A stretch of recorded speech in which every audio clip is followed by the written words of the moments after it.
টিমের পক্ষ থেকে ধন্যবাদ, প্রণাম এবং আমাদের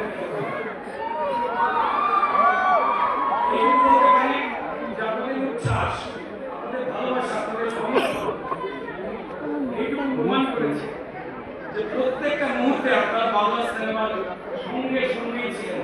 শুধু আমরা 9 বছর অপেক্ষা করিনি, আপনারাও 9 বছর অপেক্ষা করেছেন। এটা সব থেকে বড়। তাই আমি সিনেমার যোগেশ, আমার কথা কি হলো, আর নোটে গেছে না বলি, নোটে গেছে যে ফুল ভানু, আর কথা নেই, শুরু হলো।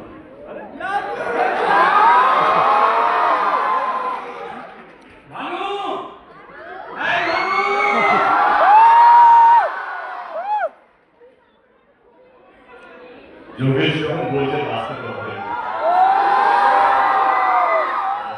প্রথমে সবাই অসংখ্য ধন্যবাদ।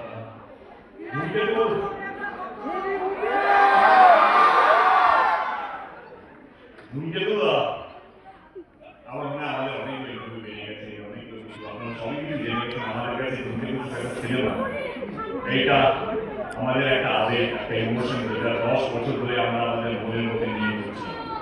আজকে যখন ছবিটা রিলিজ করছে, যেভাবে আমরা প্রথম শিক্ষক না প্রথম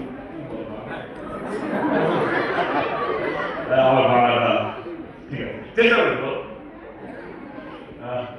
সত্যি মানে ভীষণ ভীষণ ভালো কিন্তু অনেক আমরা সেটা রিলিজ করছি প্রায় অবধি রেকর্ড হাউসফুল, সেটা আমরা অনেকগুলো ছবিতে পেয়েছি বা আগামী দিনেও পাবো, কিন্তু ধূমকেতু আর আমাদের জীবনে ফিরে আসবে। এই ভালোবাসা আমরা কোনোদিন এতটা এক্সপেক্ট করিনি।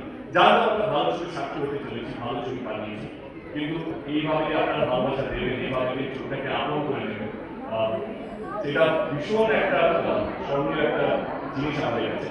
আমি বলছিলাম বসিটাকে বা রান্নাকে দুটোটাকে বলছিলাম, কিন্তু ভগবানের আশীর্বাদে তোমাদের আশীর্বাদ অনেকগুলো ব্লগ চাঁদের কিন্তু ধূমকেতু যে উৎসাহ, ধূমকেতু যে ইমোশন, কারণ মনে না ছবি আজ করে আসছে একটা লড়াই করার ছবি 10 বছর ধরে আমরা আঁকতে রেখেছিলাম, কবে রিলিজ হবে কবে রিলিজ হবে, যেরকমভাবে আপনারা ওয়েট করেছেন ছবিটার জন্য, আমরা অতটাই অধিকার ওয়েট করেছি কবে আমরা ছবিটা দেখাবো। ভালো লাগছে কি আপনারা ছবিটাকে শুধু ভালোবাসেন, ছবিটাকে আপন করে নিয়েছেন, তার জন্য অসংখ্য অসংখ্য ধন্যবাদ। যে মানুষটাকে আমি গর্বিত রুদ্র, আই থিঙ্ক আমি সেটা সবসময় বলি যে দুরন্ত একটা একজন অ্যাক্টর, শুধু বাংলা নয় ভারতবর্ষের সেরা অভিনেতার মধ্যেও একজন পড়ে।